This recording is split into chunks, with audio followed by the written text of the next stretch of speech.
There is a moment, and you may have already lived it, where the world you thought you understood quietly splits in two. Not with a sound, not with a warning, not with some dramatic event that makes the evening news. It splits the way dawn splits from night, so gradually that most people are still dreaming when it happens. And by the time they open their eyes, they are standing on one side of a divide they never consciously chose, wondering why everything feels different, wondering why the people around them seem to be speaking a language they no longer understand. You felt it. Maybe you could not name it. Maybe you still cannot. But something in the texture of your daily life shifted, and no one around you seemed to notice. And that silence, that gap between what you were experiencing and what everyone else seemed to be experiencing, that gap became its own kind of evidence. Evidence that the split is not coming. It has already happened, and you are already on a side. Now, before the mind does what it always does, before it rushes to categorize this as conspiracy or prophecy or wishful thinking, stay with me in the territory of what is actually observable. Because the phenomenon I want to walk through with you today is not mystical in the way that word usually gets used. It is not vague. It is not abstract. It is rooted in something so concrete that physics has been wrestling with it for nearly a century. And the implications of that wrestling match have never been more relevant to your lived experience than they are right now. Let me start with something specific. In 1957, a physicist named Hugh Everett III submitted a doctoral thesis that most of his colleagues thought was absurd.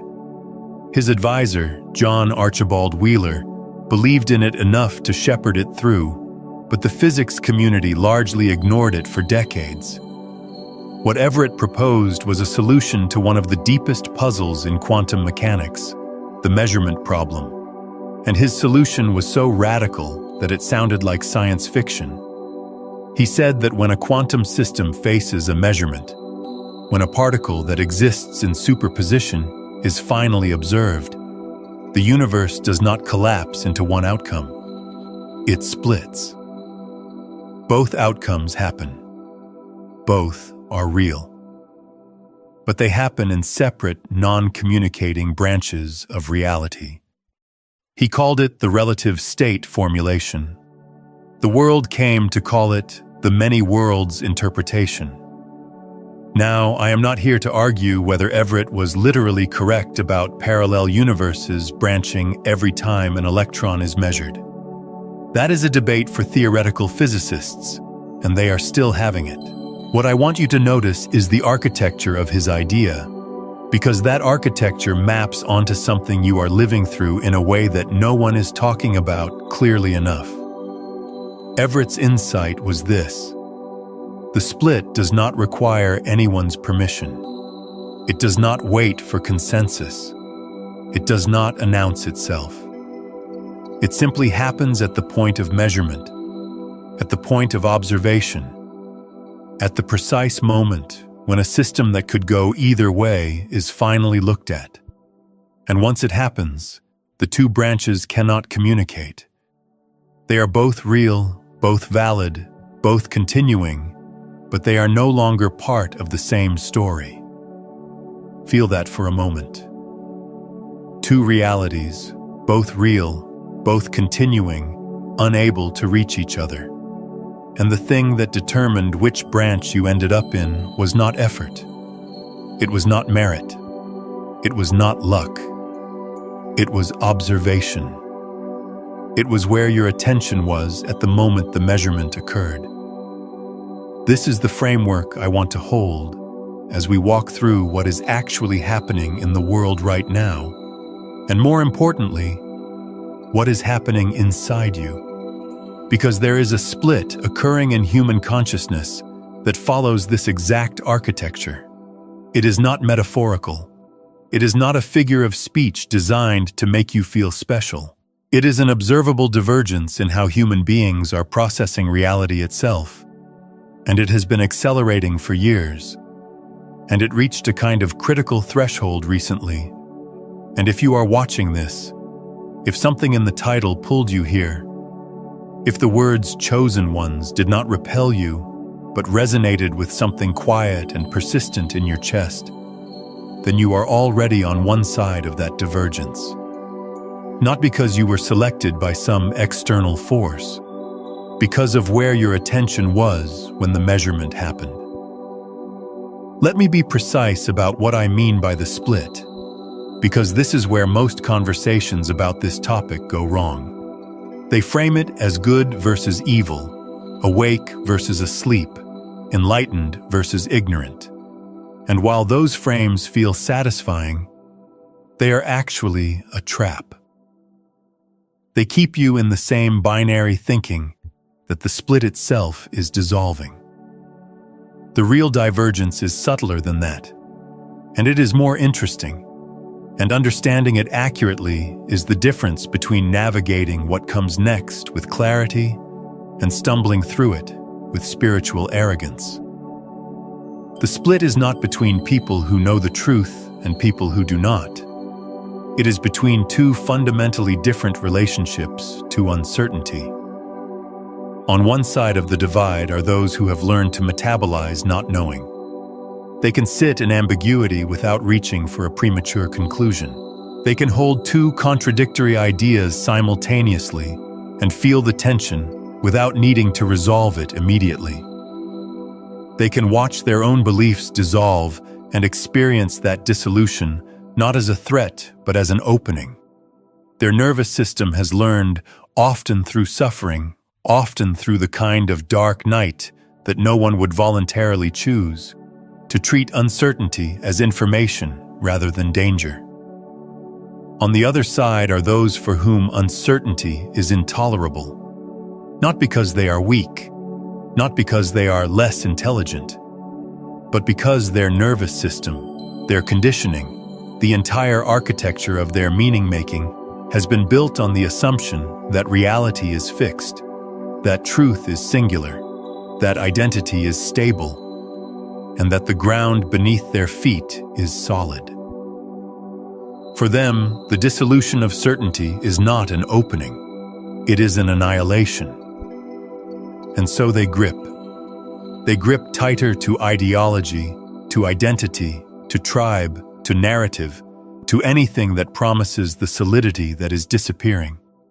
And the tighter they grip, the more rigid they become. And the more rigid they become, the less they can perceive. This is not a judgment. This is physics. This is what happens to any system that resists the phase transition it is already inside of. It does not avoid the transition. It just experiences it as destruction rather than transformation. And here is where Everett's architecture becomes viscerally relevant. These two groups, these two ways of relating to uncertainty, they are no longer speaking the same language. They are no longer operating in the same reality, not because one is right and the other is wrong, but because perception itself has diverged. They are literally seeing different worlds while standing in the same room. And like Everett's branches, the communication between them is becoming increasingly impossible. Not difficult, not strained, impossible. Because the instrument of communication, shared meaning, has split. You have felt this.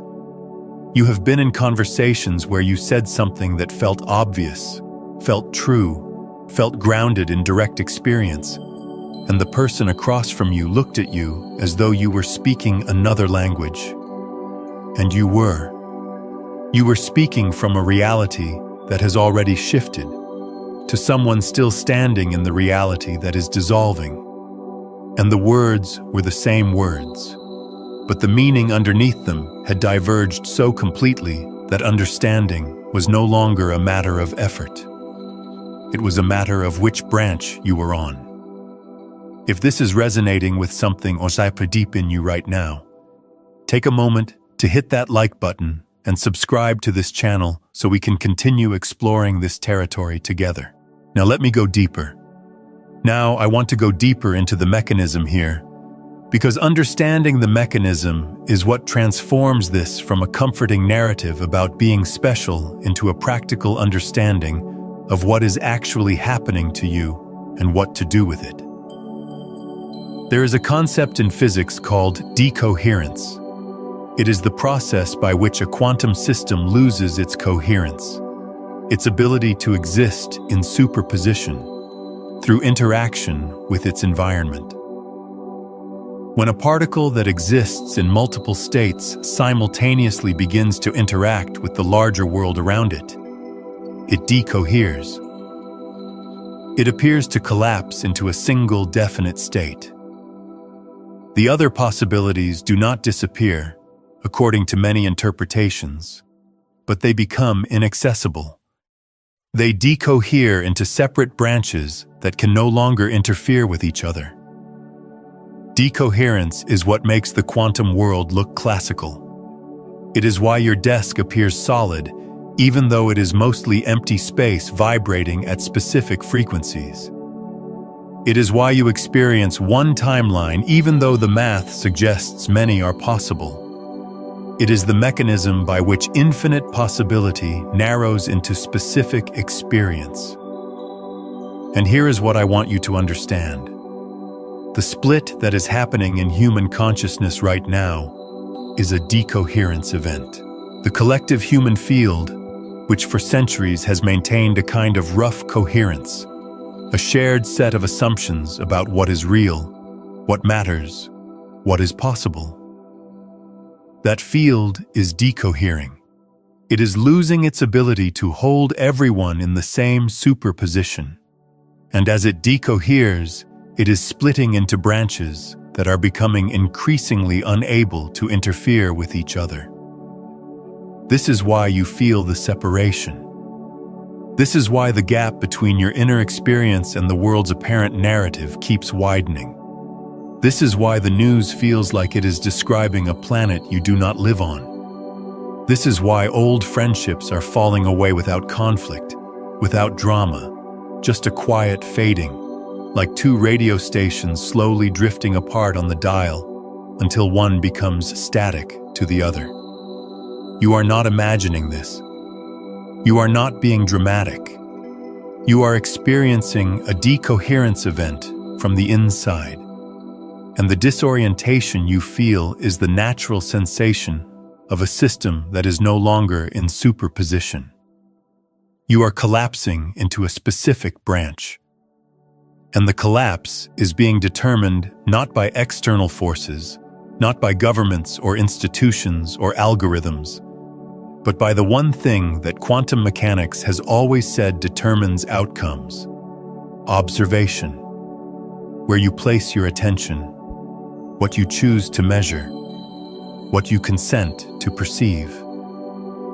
This is what it means to be chosen, not selected by a deity, not plucked from the masses by some cosmic hand, chosen in the way that a particle is chosen by measurement.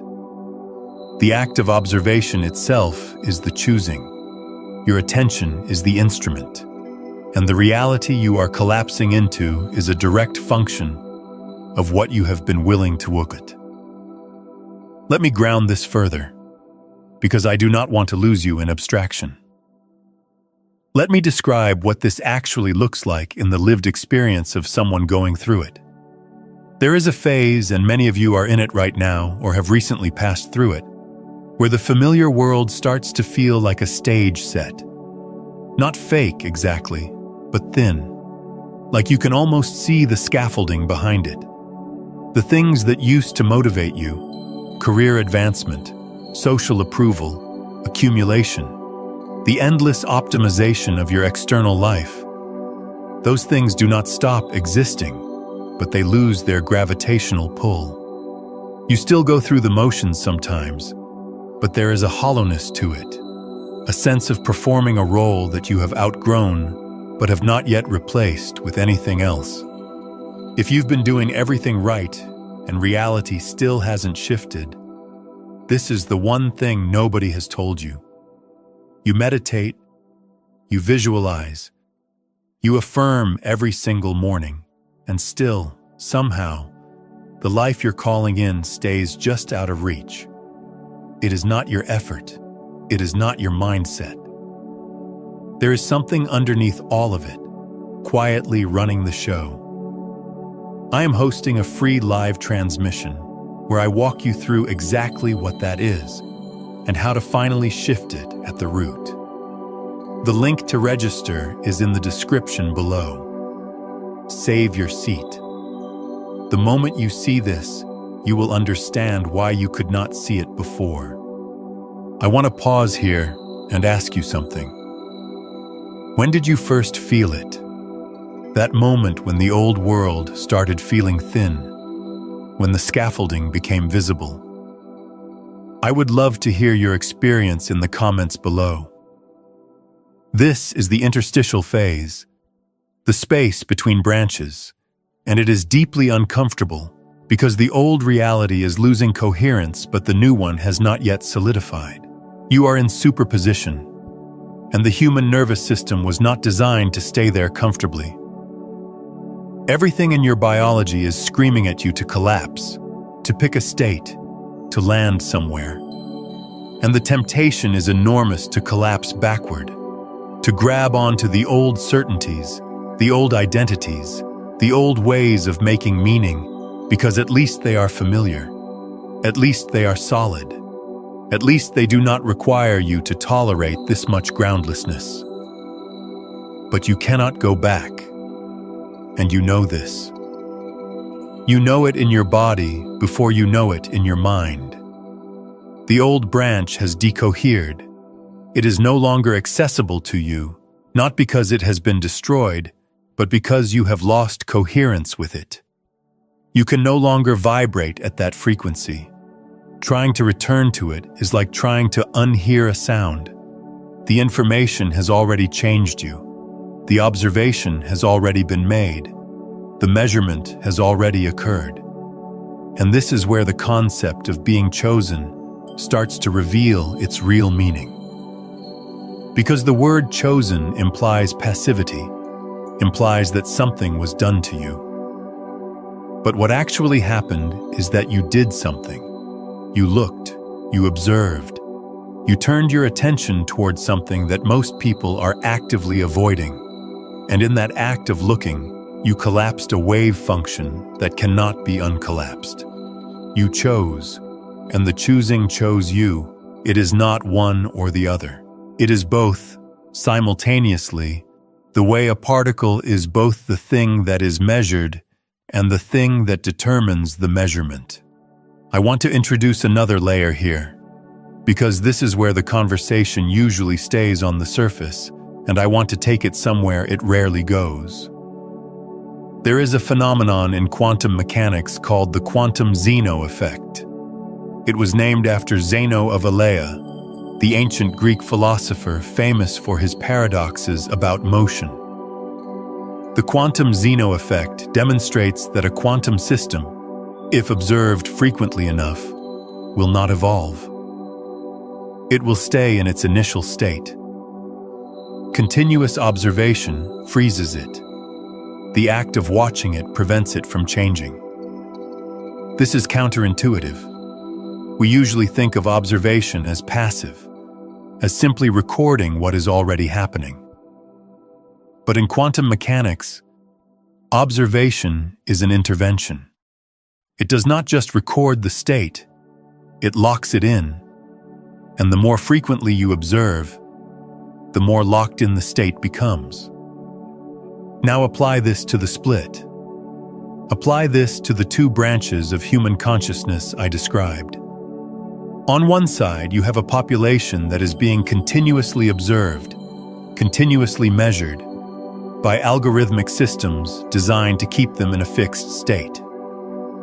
Social media feeds that confirm existing beliefs, news cycles that reinforce existing fears, digital environments that measure and respond to every micro-reaction, every click, every pause, every scroll. creating a feedback loop of continuous observation that, like the Quantum Zeno Effect, prevents evolution, prevents change, prevents the system from moving into a new state. This is not a conspiracy theory. This is the documented, published, openly discussed business model of attention economies. The mechanism is not hidden.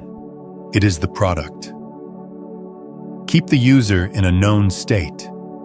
Measure them continuously. Prevent them from evolving. Because an evolving user is an unpredictable user, and unpredictable users are harder to monetize. And on the other side of the split, you have people who have, for whatever reason, stepped outside the continuous measurement. Maybe they had a crisis that broke the feedback loop. Maybe they had a moment of silence long enough for the wave function to start evolving again. Maybe they simply stopped looking at the screen long enough to notice that their inner state had been artificially frozen. Whatever the catalyst, they escaped the Zeno effect. They stopped being continuously observed by systems designed to keep them static.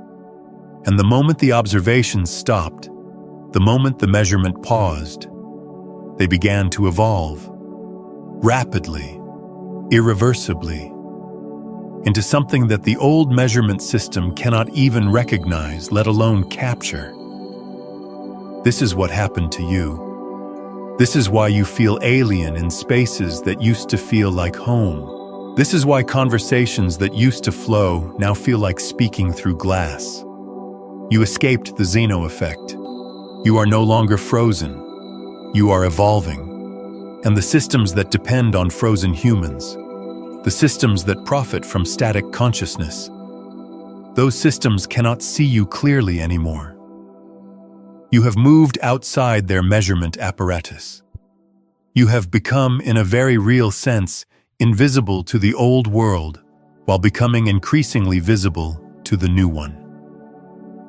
Sit with that for a moment, not as a concept, as a felt experience. Notice what happens in your body when you consider the possibility that you are not broken, not lost, not confused, but simply no longer measurable by the instruments that used to define you. Notice where that lands. Notice if there is relief there. Notice if there is grief. Both are appropriate. Both are true. Because here is what no one tells you about escaping the Zeno effect. It is not all liberation. There is a cost. The cost is legibility. The cost is that the world you left behind can no longer read you. Your family may not understand you. Your old friends may find you strange. Your previous ambitions may seem hollow, not because they were wrong, but because they belonged to a version of you that no longer exists. And there is a loneliness in that, a specific kind of loneliness that is different from isolation. It is the loneliness of being surrounded by people who are still in a reality you can remember but can no longer access. You love them. You do not feel superior to them, but you cannot reach them, and they cannot reach you. Because the branches have decohered. This loneliness is not a sign that something has gone wrong. It is a sign that the split is real. It is the felt experience of decoherence from the inside. And the only thing that eases it, the only thing that has ever eased it, is finding the others. The ones who are on your branch. The ones whose wave functions collapsed in the same direction. The ones who, when you speak, do not look at you like you are speaking another language, but instead exhale with the relief of finally being understood. Tell me in the comments, have you found any of these people yet? Those moments of recognition where someone just understood without you having to explain.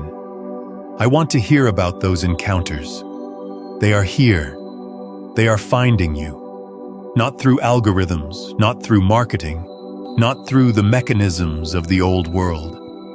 They are finding you through resonance, through the same principle that governs quantum entanglement, where two particles that have interacted remain correlated regardless of distance, regardless of time, regardless of any apparent mechanism of communication. They just know. They respond to each other instantly, as though space itself is not a barrier, but a medium through which connection travels faster than light. This is what is happening now. The ones who have crossed over, the ones who have escaped the Zeno Effect, the ones whose wave functions have collapsed into the new branch, they are entangling.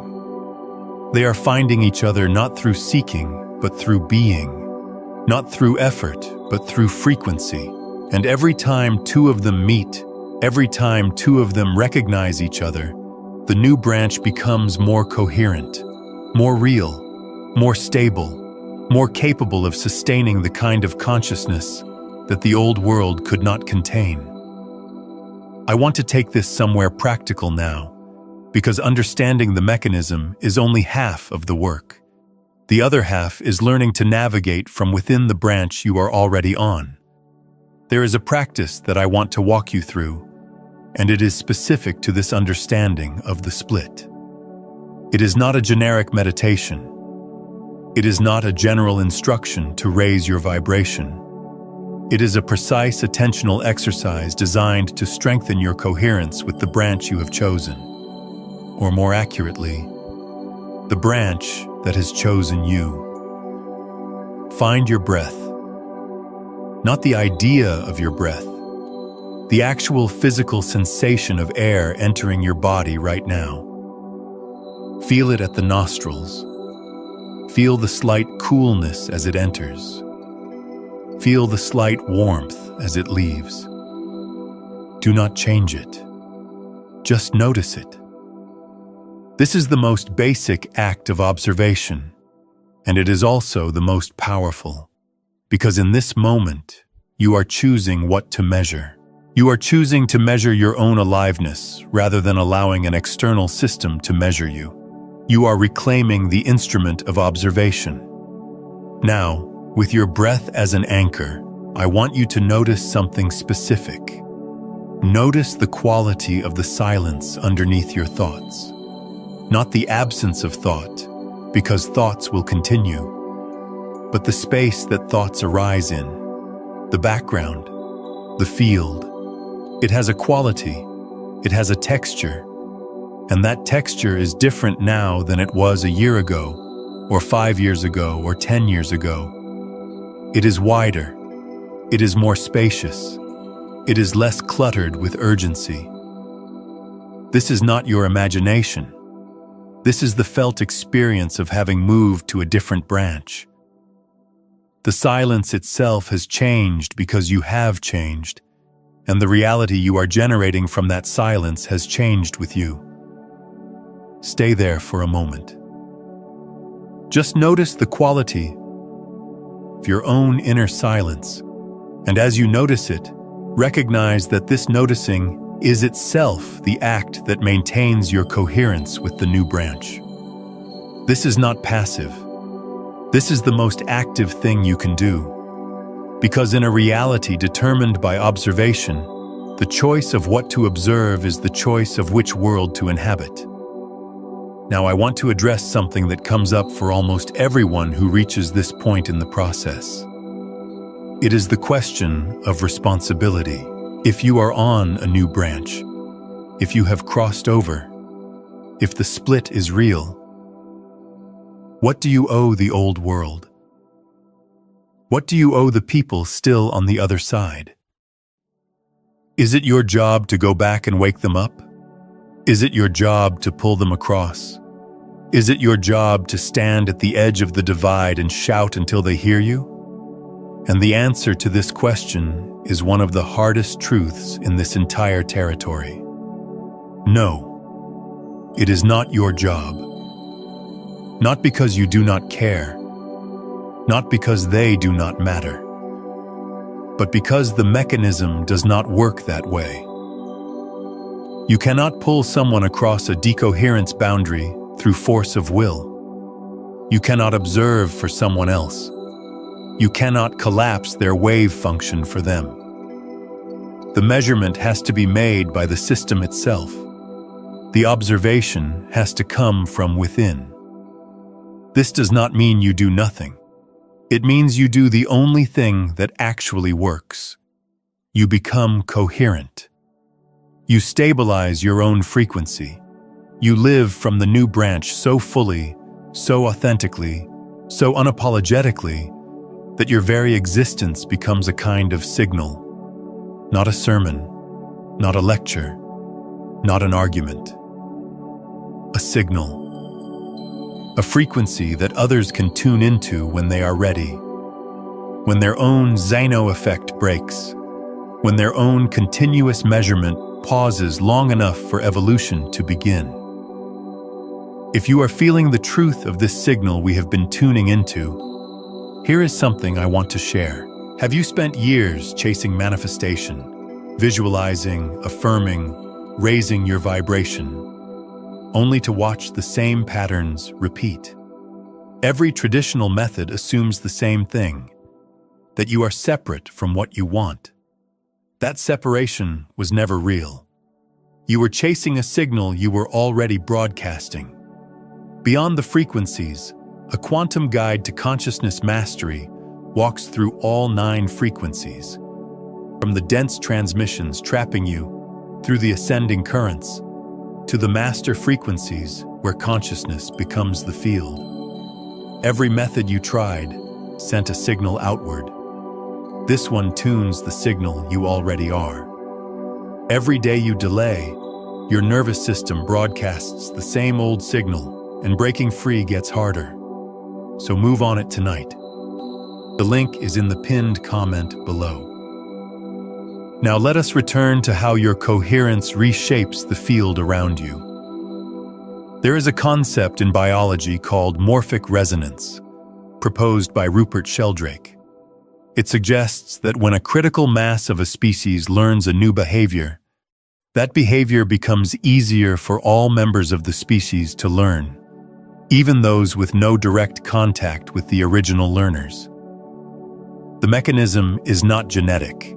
It is not mimicry. It is field-based. The information enters the morphic field of the species and becomes available to all members through resonance rather than transmission. Whether or not you accept Sheldrake's specific framework, the principle it points to is observable. Behaviors do spread in ways that cannot be explained purely by direct contact. Ideas do emerge simultaneously in unconnected populations. Breakthroughs do cluster in time in ways that suggest a shared field of possibility rather than isolated individual genius. This is what your coherence contributes to. Every time you stabilize in the new branch, every time you choose presence over reactivity, every time you observe your own inner state rather than allowing external systems to observe you, you are contributing to a morphic field. You are making it easier for the next person to cross. Not by pulling them, by being, by existing in a state that the field can propagate, by adding your signal to a frequency that is growing stronger every day. This is what it means when I say they are on your side. Not a vague, cosmic they. The field itself. The intelligence that underlies the split. The same intelligence that determined which branch you would land on based on where your attention was when the measurement occurred. That intelligence is not neutral. It has a direction. And the direction is toward greater coherence, greater complexity, greater capacity for consciousness to know itself through form. You are aligned with that direction.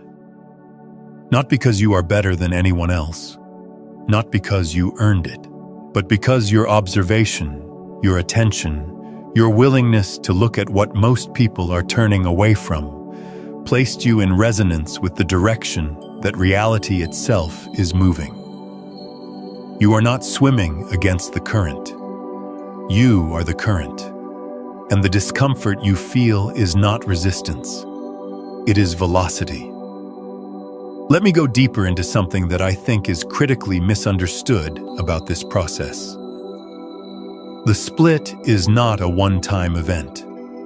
It is not something that happened once and now you are safely on the right side. It is ongoing. It is fractal.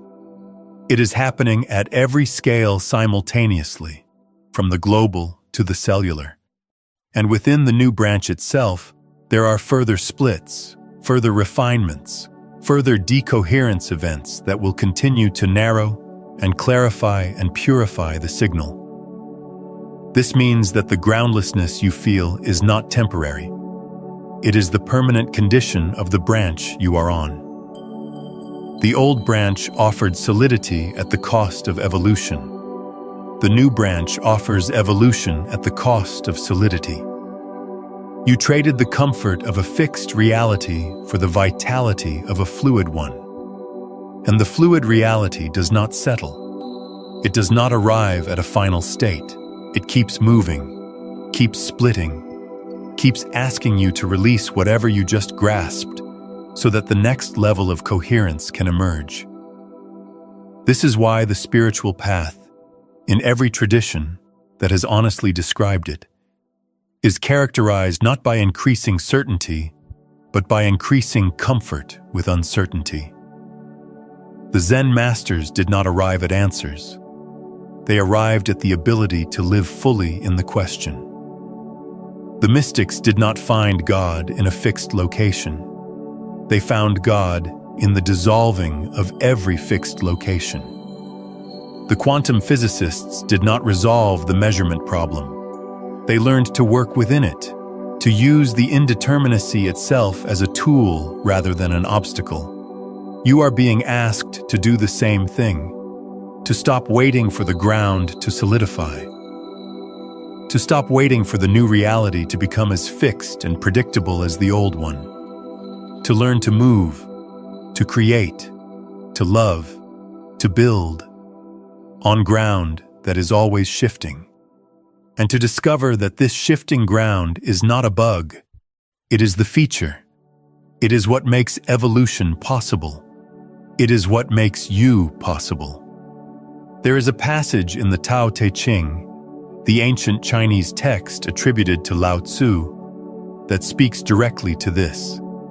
It says that the Tao that can be named is not the eternal Tao. The name that can be named is not the eternal name. This is usually read as a statement about language, about the inadequacy of words to capture reality. And it is that. But it is also a statement about the split, the reality that can be fixed, named, pinned down, measured continuously. That is not the living reality. That is the Zeno frozen version. The living reality is the one that cannot be named because it will not hold still long enough to be named.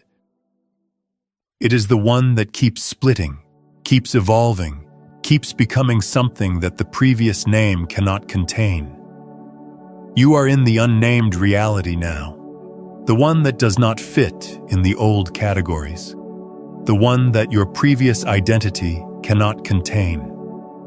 And the disorientation of being here is identical to the disorientation that every mystic, every pioneer, every genuine creator has described throughout human history. It is the vertigo of the edge, the dizziness of the frontier, the nausea of the new. And it passes. Not because you find solid ground, but because you develop a new relationship with groundlessness. You learn to surf instead of stand. You learn to flow instead of fix. You learn that the absence of a floor is not a void, but an ocean, and that you have always known how to swim.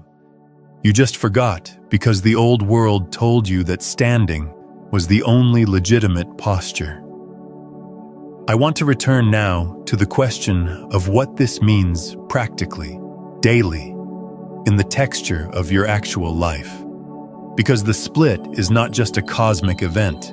It is showing up in your Tuesday afternoon. It is showing up in your relationships, your work, your sleep, your appetite, your energy, your sense of time. You may have noticed that time feels different, not metaphorically, physically different. Hours that used to drag now evaporate. Days that used to feel sequential now feel simultaneous, as though multiple timelines are running in parallel and you are aware of more than one of them. This is not a malfunction.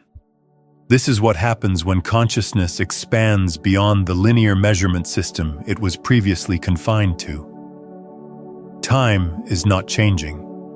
Your relationship to time is changing, and that relationship is a function of which branch you are on, because different branches have different temporal textures. The old branch, the Zeno frozen one, runs on clock time. Linear, sequential, scarce. The new branch runs on something closer to what the physicist David Bohm called the implicate order, a deeper reality in which time is not a line but a field, not a sequence but a simultaneity, not something you move through, but something that moves through you. Bohm spent the last decades of his life trying to articulate this.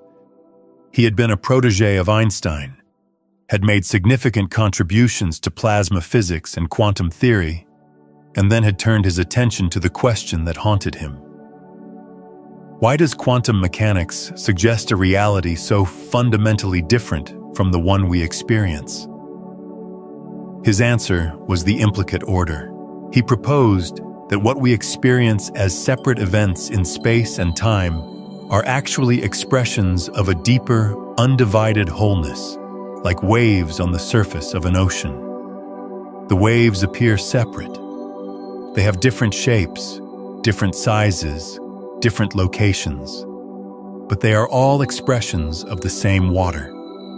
They are all enfolded in the same depth. The split you are experiencing is a shift from the surface to the depth. From the explicate order, where things appear separate and sequential, to the implicate order, where everything is enfolded in everything else. And the disorientation of that shift is the disorientation of a wave that is beginning to remember it, is the ocean. It does not stop being a wave. It does not lose its shape, but it gains a context that changes the meaning of every shape it takes. This is why your old problems feel different now. Not because they have been solved, but because the context in which they exist has expanded. A problem that seemed enormous when you were a wave on the surface becomes manageable when you remember you are the ocean.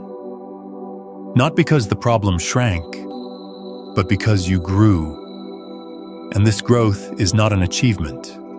It is a remembering. It is the natural consequence of escaping the Zeno effect, of stepping outside the continuous measurement that kept you frozen in a state too small to contain what you actually are. Let me bring this to one more layer of specificity, because I want to address something that many of you are experiencing right now that you may not have language for. There is a phenomenon in the split that I can only describe as the echo.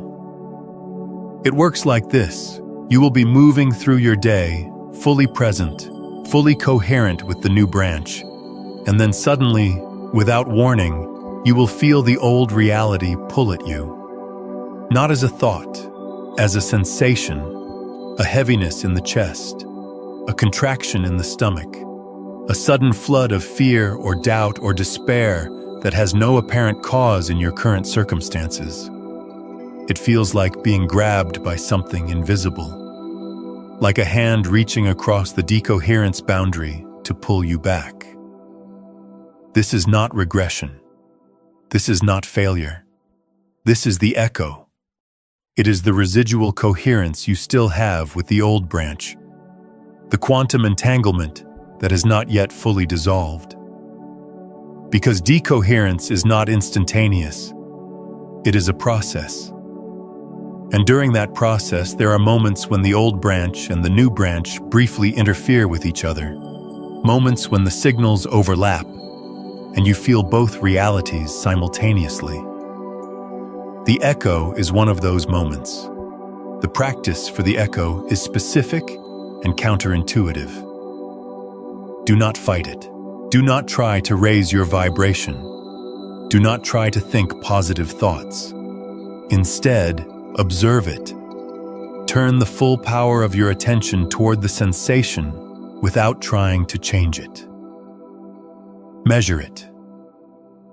Not with judgment, but with curiosity. Where is it in your body? What is its shape? What is its temperature? What is its texture? How large is it? Is it moving or still? By observing the echo with this level of specificity, you are doing something precise. You are applying measurement to the old signal, and measurement, as we have discussed, collapses wave functions. By observing the echo clearly, you are collapsing it, not suppressing it, not denying it, collapsing it into a definite state that can then be released, the way a wave that has been clearly seen can return to the ocean without resistance. This is different from ignoring the feeling. Ignoring it leaves it in superposition, leaves it undefined, leaves it free to interfere with your coherence at unpredictable moments. Observing it collapses it, gives it a definite form, and a definite form can be released in a way that an indefinite one cannot. Try this the next time the echo comes, and it will come, not because you are doing something wrong, but because the decoherence is still in process. Each time you observe the echo and allow it to collapse, the residual coherence with the old branch weakens. The entanglement dissolves a little further. The signal clears, and you become more fully, more irreversibly, more stably located on the branch that your deepest attention has already chosen. Consider sharing this video with someone you know who has been going through this same disorientation, someone who has been feeling the split without having language for it. When you share these ideas, you are not just passing along information. You are extending the signal. You are adding coherence to the morphic field, creating a resonance between your awareness and theirs that strengthens both. That act of sharing itself becomes a point of observation that accelerates the crossing for both of you. There is one more thing I want to leave you with, and it is perhaps the most important thing in this entire conversation. The split has not chosen your side. You have chosen your side by the quality of your attention, and the fact that you are here, that you have listened this far, that something in these words is resonating not with your mind, but with a deeper knowing that lies below the mind. That fact is itself evidence of the choice you have already made. You are not waiting for permission. You are not waiting for confirmation. You are not waiting for the world to validate what you already know. The validation is in the knowing itself. The confirmation is in the resonance. The permission was never anyone else's to give. The global split is real. It is happening. It has been happening. And it will continue to happen. Not as a single dramatic event, but as an ongoing, fractal, ever-deepening process of decoherence and recoherence, of dissolution and emergence, of death and rebirth at every scale from the cellular to the civilizational. And you are not a bystander to this process. You are the process. You are the point of observation around which a new reality is collapsing into form. You are the measurement that the universe is making of itself through your specific, irreplaceable, unrepeatable point of view.